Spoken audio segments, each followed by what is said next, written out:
This episode is brought to you by Haunts of Richmond.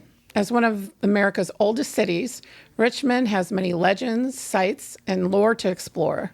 So as the sun sets and the museums close, join Haunts of Richmond to hear the haunting tales amidst the beautiful architecture and darkest shadows of the city's historic neighborhoods. Okay.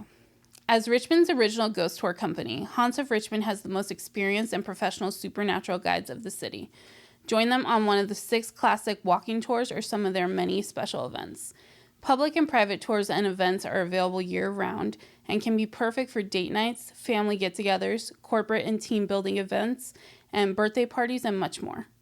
If you are curious and want to learn more, or you'd like to book a tour with them, check out their website and send them a message and let them know that we sent you. So to make it easy on you, we put all the information and the links in the bio of this episode. Thanks, everyone, and we hope you enjoy this episode.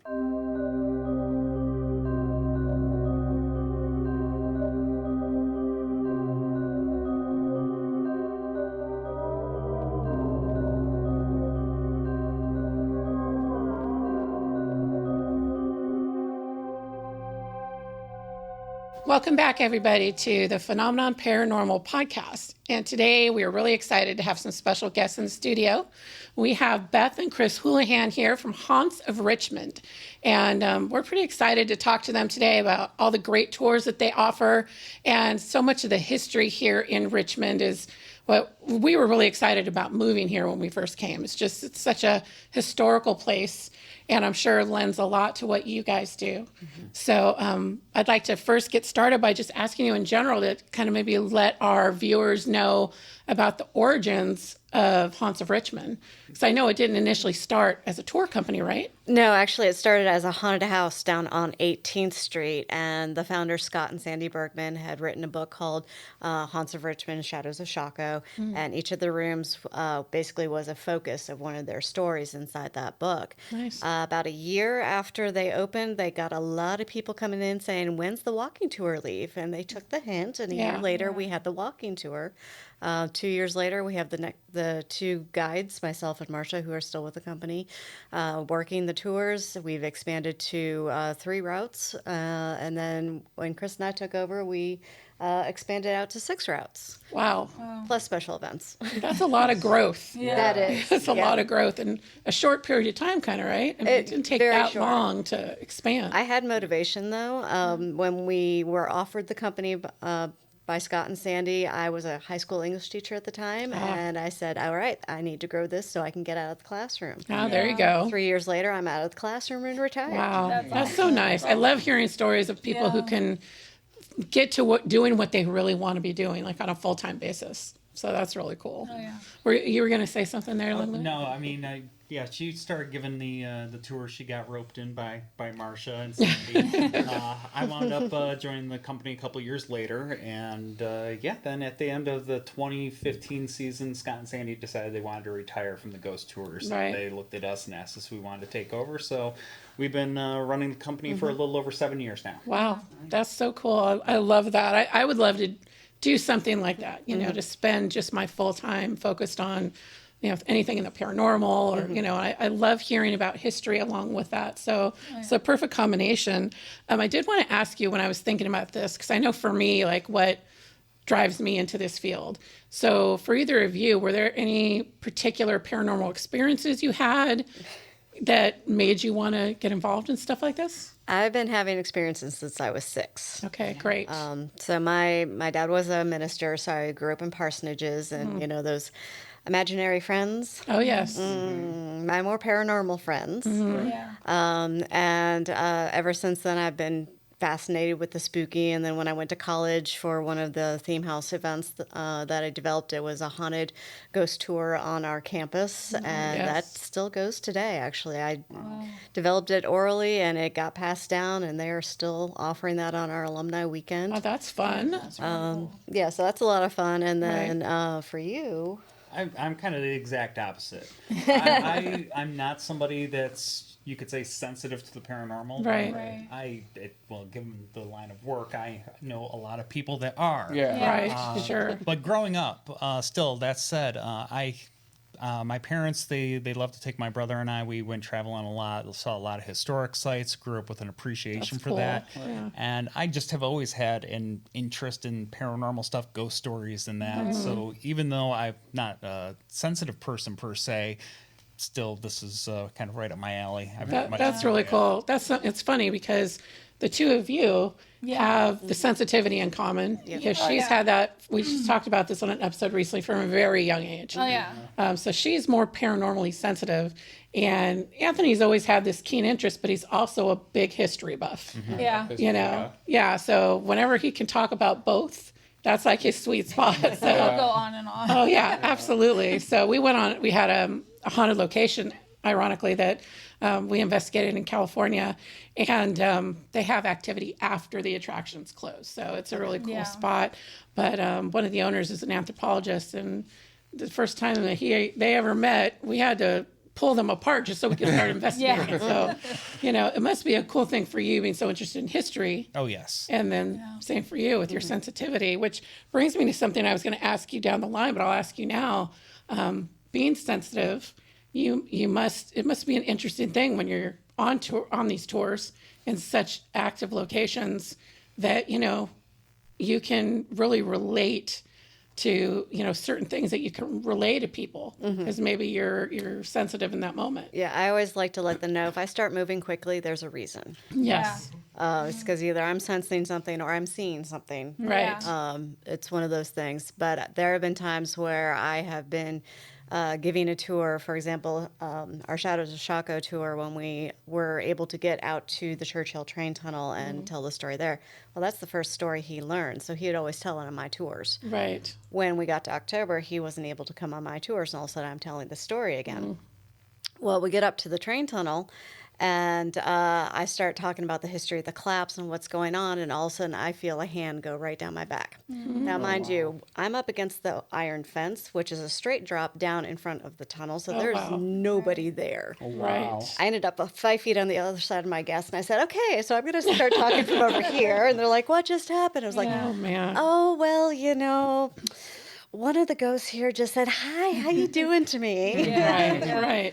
Wow. Made themselves known. That was one of the ones we covered in our first episode of doing the video was, the Richmond vampire. Yes. And that whole collapse, which to me, it was such a sad story, really. Oh, that whole, absolutely. Yeah. that actually lingered with me for a while after we talked about it. So I can imagine being down there because we've talked about wanting to go visit and maybe do a little investigating. There was an investigation there before you could actually get down into the area, but unfortunately it's all fenced off now as part of a courtyard for the apartments down there. Okay. When we were able to get down in there, I had a lot more interaction. Right. Apparently I look like somebody that the fireman knew.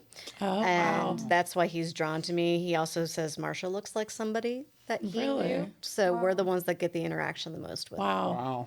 That's intense. It is. And I'm like, okay, I'm glad I'm familiar to you, but doesn't mean I want you touching me. Right. Yeah. There always has to be a boundary. of Yes. some I'm sort. the same Yeah. way. Like we always tell when we do the spirit box sessions, Right. we're like, okay, you can't touch me, but we can talk. And sometimes it doesn't always work out. Yeah. But it's unnerving. Yes. You know? Right. Well, Anthony and I will be like, you can touch us. It's fine. Yeah. But Yeah. We're they're more fine. drawn to her.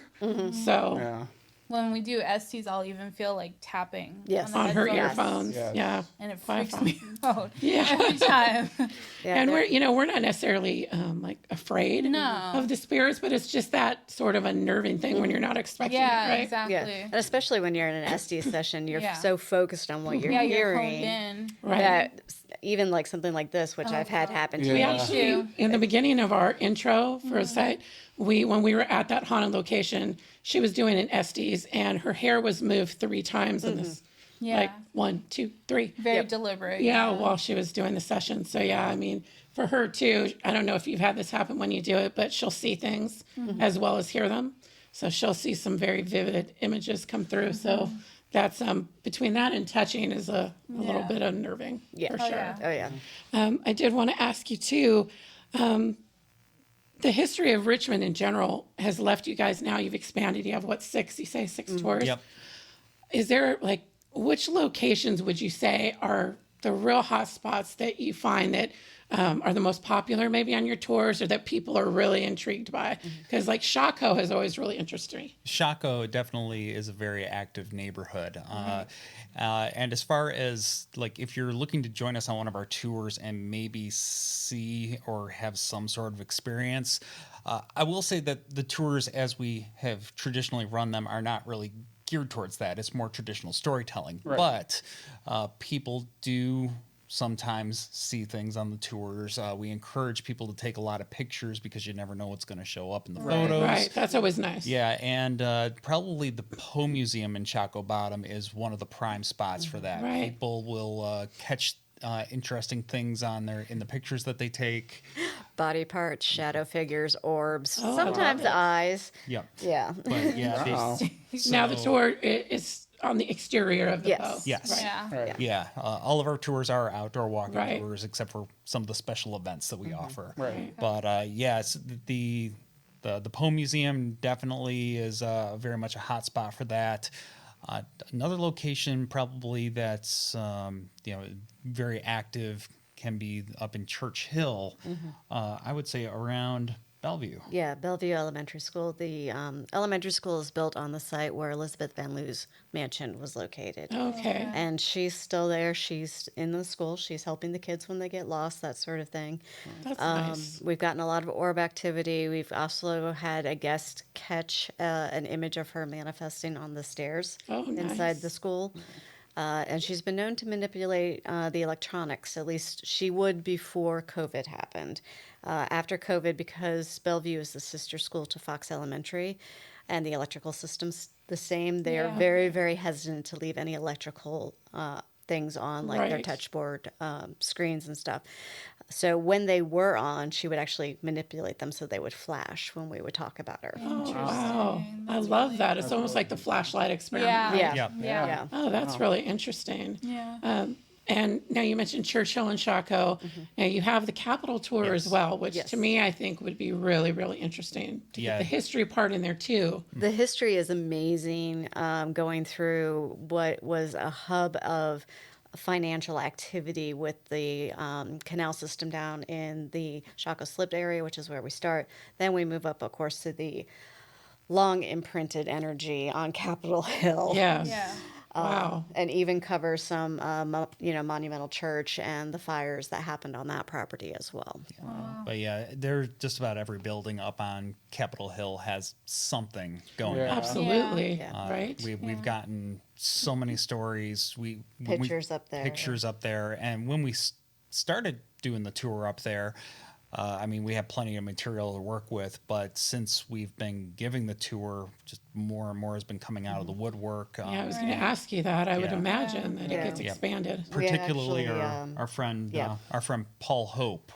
He is a police officer by trade, and he did a stint with the Capitol Police. Okay. And he had so many of his own experiences that when he retired from that force and moved on to do something else, he wrote a book called Policing the Paranormal. And Wow. Really? yeah, I'm going to have to look at that. it's his experiences as well as some of those of his other police officer colleagues up there in Capitol Square, and just all kinds of stories from all across the Capitol Hill complex. Wow. Wow. He actually had his very first experience night one. Really? Yeah. And Well, they- that'll either make or break you, right? Yeah. Yes, it will. They actually joke that you are not a true Capitol Police officer until you've had an experience. And they have, well, at the time of the writing of Paul's book, 4 filing cabinets they dubbed the X-Files of Wow. incidences that they have experienced, they have documented, they can't explain it, and they still have to write a report on it.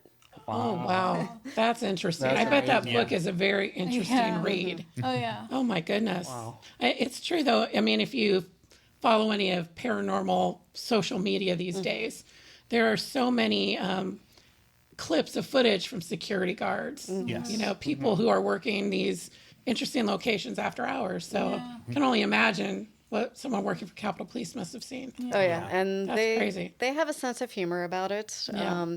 They know that certain staff members don't like to go in certain buildings after they're dark, Right. and they'll tease them a little bit sometimes if they have to come back to go to their office and ask for an escort.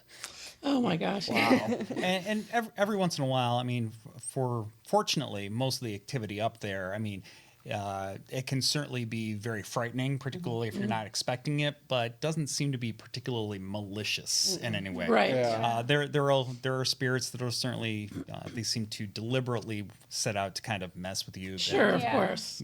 But it's more like having fun at your Yeah. expense than Right. actually We're trying to get attention. Yes. Yeah. Like they call them Exactly. tricksters. you know? Yes. Yeah. Oh yes. Yeah. Oh, yeah. Yeah. 100%, which is, a good question for the two of you. And I don't get this inclination at all. But, there are people who are involved in paranormal fields who seem very afraid of it, yet they're involved in it. Right. But you two seem to really embrace it. So do you ever have any sort of fear about what you're doing? I mean, you're obviously around it all of the time. I'll say I personally, I don't. And it probably is directly related to the fact that I'm not somebody that's a more sensitive individual. Right. I'm the person that the investigative teams like to have along to be kind of that professional debunker, if Right. nothing else. Right. Yeah. That's not to say that I haven't had some unusual experiences, that I haven't been there when things have happened that really can't be explained. Right. But I'm not somebody to really see it with my own eyes or hear it with my own ears types thing. Okay. Yeah. So Gotcha. that's probably I would say that definitely is related to the fact that helps me be able to approach it and not necessarily really be scared of it. Right. I have a healthy respect for it, There you go. having been bruised several times. Right. Right. If it's an area I am not familiar with, you can bet I'm going in with protection. Sure. Yeah. If it's an area I've been jumped or something along those lines, I'm definitely going in with protection if I go in at all. Right. Right. When we do our investigations up at Hanover Tavern, I don't go in the jail unless I absolutely have to, because what's in there doesn't like me. Okay. Really? Wow. Well, I mean, it's definitely, we've seen plenty of things where, especially in a jail situation, maybe that they don't like women in there. Yeah. Yeah. So, in other locations like that, or, like we always say, we don't necessarily, we're not the everything's a demon people. Oh, no. At all. No. We're not those people.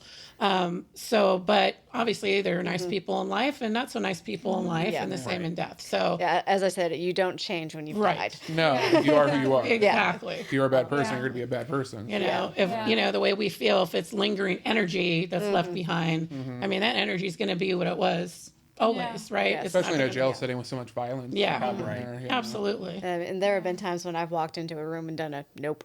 Yeah. Walked right back out. I'm like, Right. whatever's in here, it's a bad energy. I'm not hanging around. There you go. Yeah. Yeah. Well, it's good that you have a balance, though, of somebody who is sensitive and somebody who can say, well, maybe there's an explanation, but yet you're not going to discount everything either. Yeah. Right. So, yeah, I could see why you'd be valuable on an investigation. I get that. Definitely keep an open mind. Yeah. That's good, though. Yes. Yeah. And we do the same thing, really, truly, even though we're believers. Yeah. We do also try and look for the explanation Yeah. where there could be Right. one. So, Actually, go ahead. I did Yeah. want to ask something.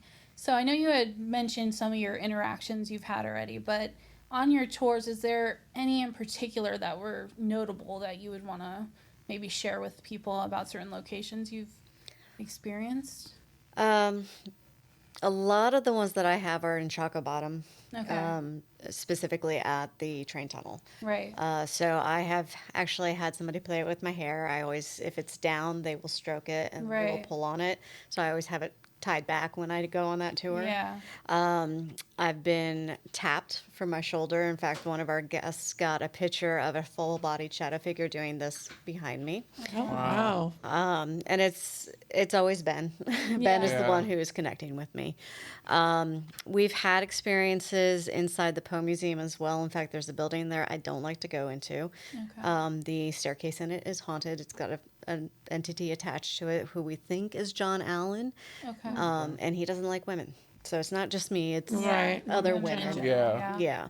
Yeah. That one is the one where I've been bruised several Oh, wow. times. So, Wow. That said, we love the Poem Museum. We and do. We strongly encourage people to visit there. Right. right. But again, that's one Yeah. of those Just buildings where I wear Sure, of protection course. Yeah. when I go in. Right. Sometimes it's hard for people too when they aren't sensitive to know what it's like Yeah. to walk in those shoes. Yeah. And the only reason I can relate at all is because of her. I'm not as sensitive as she is. And Yeah. but like, since she was a little girl, she's had this going on. So just knowing what she's gone through, I can kind of understand it. But Yeah. for people who aren't, they're just kind of like, what's the big deal? But, Yeah. they will come toward people who are sensitive much more often. Oh, yeah. Yeah. We had a great experience in the tavern the first time we went up and got a tour right before you joined the board. Right. Steve Dills, who is now the president of the board at the tavern, was taking us through, and we were in what was known as the hyphen area upstairs, and it's right around the rooms where the theater crew used to live when they were living and serving in that area. And he was telling us about a little girl that's up in that area. Now, at that moment, both Steve and I heard a little girl go, "Leave." We look at each other and Yeah. like, did you Yeah. hear that? He heard nothing. Yeah, Yeah. it was one of those things that both of their jaws dropped, eyes wide open. They Yeah. looked right at each other, and I'm there just like, What? what? Yeah. But Yeah. their simultaneous reaction was definitely said Right. that Right. that's the kind of thing I mean, how does that happen? Yeah, exactly. It's strange, isn't it? But Yeah. I guess I equate it to when we each have different levels of how well we can hear with an Estes method session. He can hear far less. I am sort of middle of the road, and she's like has a direct line to someone that she's on the phone with, Yeah. hearing everything they say. And we even had Ray do our producer over here, an Estes session, and he'd never done one. So that was kind of like he was trying to gauge what all was even happening, Yeah. and trying to hear. So, I mean, we've heard things outside of the spirit box too on occasion where one of us will hear one thing, the other one heard something totally different. So I just feel like there's these different frequencies that are always going on around us. Yeah. And we may not all be hearing the same one at the same time. I've always been sensitive to auditory Yes. experiences myself. I mean, even in our last home, I always heard this angry man who seemed like he did not want us there. And I didn't know the history, but I guess the man had died in the house who was not very nice. So it made sense. We found out later that he was a very serious criminal. Yeah. And we didn't know that. And he had Yeah. ended up having cancer and died in the home. Yeah. And she would always hear him in her room, just not want her Angry. there. Yeah.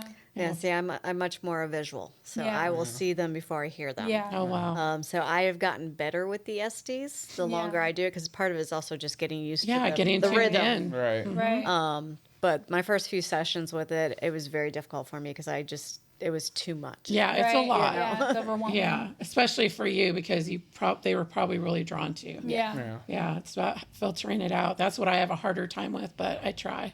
I was going to ask you, because you've mentioned Shaco, and of course that's the one that's always interested me. For people who don't know the history of Shaco, I mean, why do you think that concentrated area has so much more activity maybe? Oldest part of the city. Okay. Oldest part of the city by far. It's where Richmond was founded. Right. When the city was laid out back in 1737, it stretched from what is now the modern 17th Street to 25th Street, and from the riverfront up to Broad Street. Oh, wow. And so it basically comprises what we know as Shaco Bottom today. And over the years, it's seen every chapter of Richmond history, of course, American history, because going back to the colonial era. Absolutely. A lot has happened down there. Plus, you have the Native American history. yeah. It was a major trading area for them. Right. And not all the history is nice. No. Particularly down there, you got to recognize that Shaco Bottom was back before the Civil War the second largest slave trading market anywhere in the United States. Yeah. Second only to New Orleans. Really? Right. Wow. Yeah, New Orleans was the top slave trading market, and Richmond, Shaco Bottom in particular, was only second to that. So you got all that. You got the Civil War history, you got Revolutionary War history, and you have everything else in Right. between that has Right. happened down there over the years. So, Wow. yeah. There's a lot of energy that's been imprinted. Yeah. Right. Yeah, I mean, obviously, there's so much, like even where we are now, we're in a suburb of Richmond here, and they have had how many mine disasters just in this general area. Yeah. Right. You know, so you just, you know, really take in what all went on down there and in Richmond in general. It's kind of staggering the amount of energy that must, you know, still be clinging Oh, to yeah. the area. Absolutely. Anthony, there was something I think that you wanted to ask. Well, there's a lot of history. Obviously, you guys are talking about, and there's a lot of locations you've discovered, but there's also a lot of stories that get told over time that through research you guys have found is not true, but yet there's still activity happening around it. Is there a particular story like that kind of sticks out to you guys? Where the history's been kind of debunked, but there still seems to be some activity in the area. So we've kind of talked about that before. We kind of call it thought form hauntings, Right. where the people that have put that energy out, and because of the history, it already has put so much energy in that area. It's kind of like It's a like perfect the storm. game of telephone type of thing where Yeah. it kind of gets twisted a little bit. Yeah, I mean, the story that's been most commonly misconstrued over the years is the story of the Churchill train tunnel. Right. Right. There are still people out there today that think that the tunnel collapsed on a passenger train full of 200 people, which Wow. Because it made it on the internet, and that's where people read it. Right. It's got to Yeah, be they true. regurgitate it. Yeah. so not even remotely close to true. But we know that events did happen there, and it certainly stands to reason that the hauntings that are experienced there today do tie to the events that did in fact happen. Right. But so it makes sense, and that's from that standpoint. But as far as you could say, like a collective consciousness almost creating a haunting from something that did not Exactly. really happen. I can't think of any examples of that in Richmond. I mean, might be possible, but nothing's coming to my mind. Nothing's coming to mind unless the only place I can think of is if it's one of the former Civil War hospitals.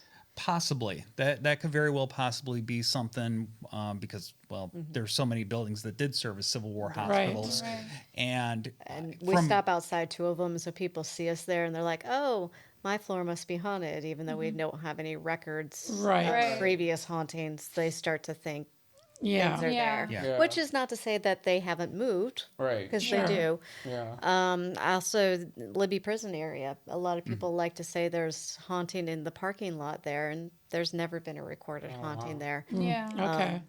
If you think back to stone theory or the imprinting on a building, that building went to Chicago Yeah. Really? for the Wow. World's Fair, and so anything that was imprinted on those stones moved with With those them. stones. Right. Yeah. Right. Yeah. It wouldn't surprise me anybody who has those stones if there's something attached to them. Sure, Yeah. of course. Yeah. Well, we kind of look at the Richmond vampire story as one of those kind of stories because, you know, even what was the name of the where he was buried with the fangs? What was his name? WW. WW. Yep. Yeah. Who wasn't even involved in the train collapse at all. Yeah. But No, that's not- who people would identify as being the Richmond vampire. And it's all because there was a smear article Right. claiming he was from London and run out of town as Right. a Yeah, vampire, which he right. wasn't. Yeah. He was born in the U.S. Exactly. Exactly. And we'll admit we were taken in by that story for quite a long time. Because one of our guides actually found the story. We're like, oh, okay. There you go. And you run with it, right? Yeah.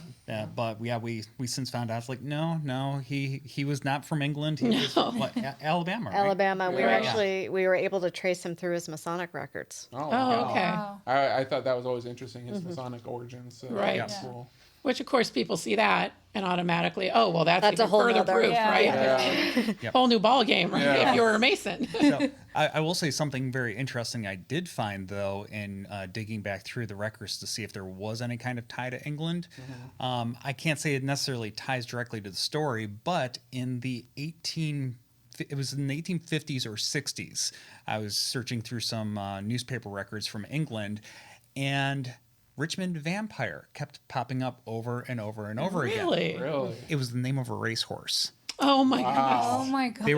They were doing reports on the horse races, Oh and the my name gosh. Richmond Vampire shows up over and over and over How again. And funny. That's funny. so Wow. I don't know if that somehow got mixed in with things Yeah. as well, because Interesting. that would have been right about the time that that Mr. Poole died. right. was born. Oh, was Oh, born. was Okay. Yeah. Right. So yeah, he would have been alive during that time.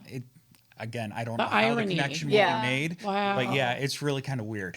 Yeah, that is. Synchronicities, right? I mean, wow. Yeah, that's right. Synchronicity is One there. thing we should look at, though, is because Richmond's named after Richmond on the Thames, was that where the racehorse was from, and is there a vampire there? Maybe. Yeah, there you go. Good question.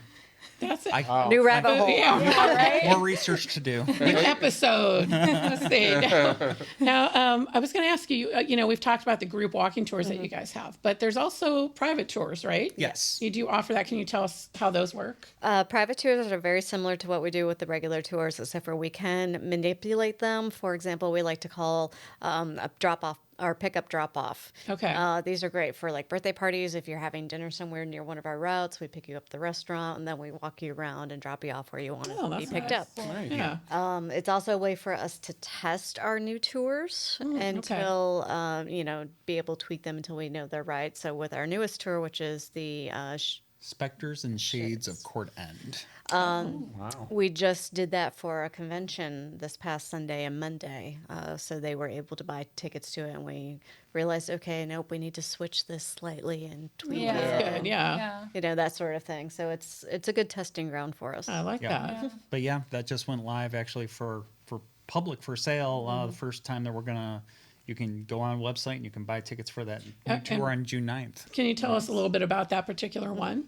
Yeah, so that tour is the Court End neighborhood. Okay. And if you're not familiar with exactly where that is, it's basically the area immediately north of Broad Street, opposite Capitol Square. Oh, okay. So it's the area where, the modern courts buildings are there, but the courts buildings have been in that area for a long time. And John Marshall's house is John over Marshall's there. house Right. is there. So yeah, Supreme Court Justice Wow. John Marshall's house is there, featured on the tour, it got all kinds of activity, not just related to the courts and John Marshall, but a wide variety of activity in that neighborhood Really? from one end to the other. So nice. it's lent us a lot of material to work with, and we actually have a lot of appreciation for the John Marshall house.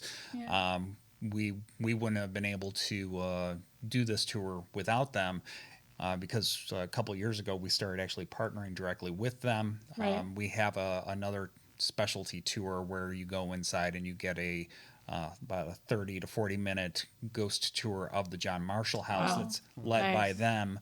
And then you would come outside with us and we do like an abbreviated outdoor tour of the rest of Court End. Oh, wow. So we're still doing that. Yeah. Okay. Yeah, we're still doing that. It's a special event for us, but it did also give us the opportunity to kind of be able to pace things out, walking around the neighborhood, see what else was around there, and combining that with our historic research and stuff like that, we were able to figure out that we could do a full tour or standalone Right. tour as well. So got a couple of tours in the Court End neighborhood now. Oh, that's really. I would love to see the John Marshall Yeah. house too, because Yeah. I hear it's a really great location. It is, and look forward to getting the next date for that on the calendar. Right. Might be midsummer before we do that. It's primarily kind of one of those winter type of events for us. Okay. Because Right. when it's cold out, people, it Gives them something to do. Yeah, Right? it gives them something to do, Yeah. and the fact that you get almost the first half of the entire event inside Inside, somewhere Yeah. appeals to a lot of people. Yeah. So, Yeah, I Like- can understand that. But yeah, we are going to try to offer it a couple times through the summer as well. Just have to work out the dates with them. Oh, that's really. I would love to do that. Yeah. I was going to ask you because we've talked about like some paranormal investigating type of stuff. Obviously, you guys have a lot on your plate. You have a lot of different tours that you cover. But have you thought about doing any sort of hosting of investigations at any of the locations that might want to partner with you or? That's sort of our next push. Okay. Nice. Yeah. So we have the equipment. We actually sell the equipment now. I do. Nice. We are working to figure out how to do our Paranormal 101 tour and class, Nice. where we'll actually have 4 hours at a specific location, take you outside, kind of play with the equipment, and then one specific location with that. Since several of our guides are trained investigators, we're going to try to offer some of our tours with some equipment that can go out with you. Kind of just to show you the ins and Right. out of the equipment. But being an urban neighborhood, obviously not all equipment is going to work. Right, of Yeah. course. Right. Yeah. Of course. Well, that's really great. I love that idea. And I thought, who would be better to do it than Yeah. somebody who's so familiar Yeah. with everything in the area. So And that's we did an investigation trip this past December down to Key West. oh really? Really? So we took a group of people down there, investigated in 2 different locations, stayed at a haunted hotel as well. Oh, fun. That's awesome. It was a very fun experience. Yeah. Don't know when or if we're gonna try to put something like that back on the calendar again, but Right. it was a great experience. And, Yeah. no, Oh yeah, no I can regrets. imagine. Yeah. Wow. It's a very different world out here from a paranormal investigation standpoint because we're from California and in the area that we're located, we could find plenty of places that would allow an investigation to happen and go and do. But out here, it seems to be like there's groups that put on the events more so than there are places who are just open to having somebody come Yeah. in. Very much so. Yeah. There's a lot of paranormal investigation teams in the area that have pretty active partnerships with a lot of historic locations. Right. Right. Yeah. Right. I would say the I guess you could say the one exception to that might be is that when we do get into like October, a lot of locations they pull out the stops if they don't necessarily work with a paranormal investigative team Right. all year round. Like some of the plantations on Route 5 in particular, they will do like their own little ghost walks or paranormal investigative type of things Right. in October. So there's some of that, but a lot of the stuff that goes on year round is very much organized through some of the investigative teams that are in the area. Right, right. Yeah, I definitely noticed that as being a big difference when we came Yeah. out here. Is there something you guys haven't done yet, aside from the paranormal thing we were just talking about, that like maybe a different area adjacent, like another type of tour that you've been wanting to kind of sink your teeth into, aside from Court End? Oh, I think we've been talking about it, and our next step, no idea when that will be. Aside from actually starting to like maybe do some of the investigative type stuff Right. as part of the business line, would be to possibly see about expanding the tours on wheels type Okay, thing. right. So we do have a partnership with RVA Tuk Tuk, which very appreciative of them and love being able to do that with them. But maybe to see if there's something that could take it to the next level. 15-person bus. Yeah. That would be Yeah. really nice. Yeah. But Or we're- hearse, as a lot of our guides would prefer. Yeah, that would be great. Yeah. I would love that. If I could get an antique hearse that will hold 10 people, I'll be happy. Yeah, Yes. that'd be awesome. But if we were to do that, like with what Tuk Tuk does right now, they take bits and pieces of all of our existing tour routes. So it's still very much focused on downtown Richmond. Right. I think what we would be considering if we were to try and get into that ourselves would be vehicles that are, you could say, more maybe highway capable, even be able to extend the reach a little Right. bit to get to some of these places that are a little off the beaten path, and obviously so we can't feature them on our walking tours. Sure, yeah. But that's something that's kind of bubbling in the back of our mind. We don't have any distinct time frame for that. If it were to happen, I think we'd still be looking several years out. Yeah. So Well, you guys kind of have your hands full right now. I mean, Yeah. you're a year-round operation, Yeah. right? So, are you busy all year round? no. No, We do Okay. have our highs and lows. Sure, of Obviously, course. October is a high. Yeah. But we also, summertime's really picking up. Right. We get a lot of families asking for tours around the holidays, Yeah. you know, things to do along those lines. But we do have a low kind of the beginning of December for a little bit, and then immediately after Christmas, we get Right. another lull. Right. Plus, also chilly. Just happened. I don't know. Something just Fell. fell off the shelf. on Yeah. Planchet just fell. Oh, did it it? just Okay. Sure. We tend to bring the energy in here with us. Yeah, Ray, I don't know. I don't know what to tell you. But so for our Ouija board demonstration now. Yeah. No, she's like, no. Nope, had to put too many of those to rest. Yeah, there you go. Yeah. So yeah, it was strictly for display, I promise. Yeah.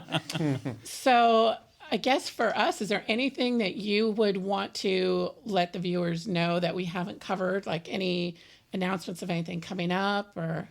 So we do also do Facebook Live shows. Oh, really? Yes. This is interesting. When COVID hit, I had no job.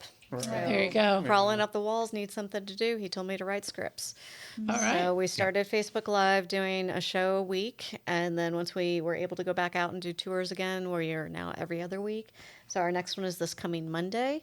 And it will great. be Haunted England. Yep. And we usually go every other week, but because we're actually going to be out of country shortly, we're doing 2 weeks back to back. Oh, okay. Okay. Well, that's fun. That's Yeah. interesting. It's really cool. And I will say, I mean, it's something that, it's a lot of fun for us. Right.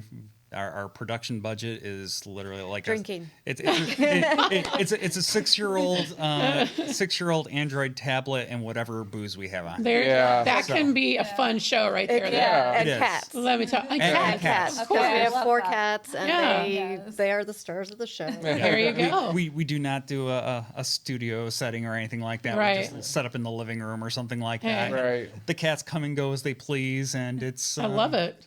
It's very much off the cuff, but You'll occasionally see us. Excuse me, something just happened. I have to go check Yes. the cat. Yeah. Well, from people who have quite a few animals at home, we can certainly relate to that. Yes. But no, I think that's really cool because I know one of the things that kind of kept people's sanity a little bit when COVID hit was all the different locations that did a lot of virtual walkthroughs that you could do, like the catacombs Yeah. in Yeah. Paris, Yeah. different places that kind of kept people connected, I think, to Yeah. what was going on in the world when we couldn't be, so it's cool. it was that actually I think is, even though it's something that we put out there for free, it's also, it did help us kind of, it renewed our interest, reminded us how much fun and interesting it is for us to actually dive in and to do the research, to Right. do the writing, because what we do on the show, we'll just pick a topic and run with it. As we said, like this next one's Haunted England. Right. Right. So it's going to be just stories that catch our interest from all across England, outside of London. London, London Right. we have covered on many different Yeah. Yeah, of topics. course. but yeah. So and we've also done not just places, but like we've done episodes on haunted hotels and Right. haunted Right. cemeteries and stuff like that. Yeah. We've done some offbeat stuff, like we did a UFO episode. Yeah. But yeah, all kinds of stuff like that. And so we got a library. I lost track. I think we're up in the 80s as far as number of episodes that we've done now. Right. So, And everything's on YouTube as well. So. Oh, that's really cool. That's I'm really going to cool. definitely follow that and check it Yeah. out because Yeah. I love stuff like that. And when it comes to research, I mean, I love just jumping in the rabbit hole and Yeah. and seeing where it takes me. Yeah. So Yeah. that's a lot of fun. yeah, and we have been able to start spinning some of that into public presentations as Yes. well. So we just did 4 panels at GalaxyCon this past March. Did you really? Yep. Right. We have submitted for 3 more panels for their Nightmare Weekend in October. We're bummed that we're not going to be able to go to Nightmare Oh. Weekend because she's going to be in a wedding in California. Yes. Oh, We saw it announced and we're like, yes. Yeah. And then we saw the date. So bummer. But Yeah. yeah, next year. Yeah. and we also did an event at the why am I blanking? The Branch Museum. Branch Museum. Thank Yep. you.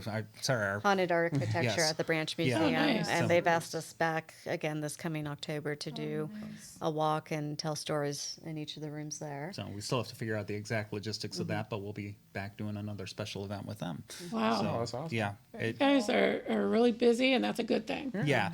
It's always a good thing. And we're always reaching out and happy to make new friends. Yeah, absolutely. Yeah, we'd love to, when you guys get your investigation stuff going. I mean, we'd love to come and enjoy that with you, be a part of it, and get out there. We're itching to go out and investigate right now. So Yeah. Yeah. that'd be fun. It'll probably be,